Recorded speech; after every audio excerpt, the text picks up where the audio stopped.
Online YCP అధినేత జగన్ వ్యాఖ్యలపై మంత్రి యనమల రామకృష్ణుడు ఫైర్ అయ్యారు.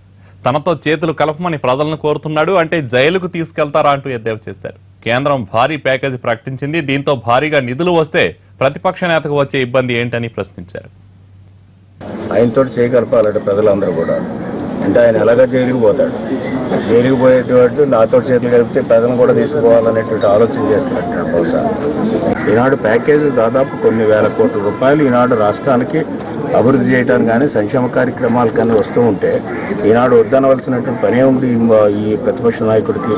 అంటే రాష్ట్రానికి డబ్బులు రాకూడదు, రాష్ట్రానికి ఆదాయం పెరగకూడదు, రాష్ట్రానికి పనులు అవ్వకూడదు, అదేవిధంగా ప్రజలకు కావాల్సినటువంటి సౌకర్యాలు సమకూర్చకూడదు.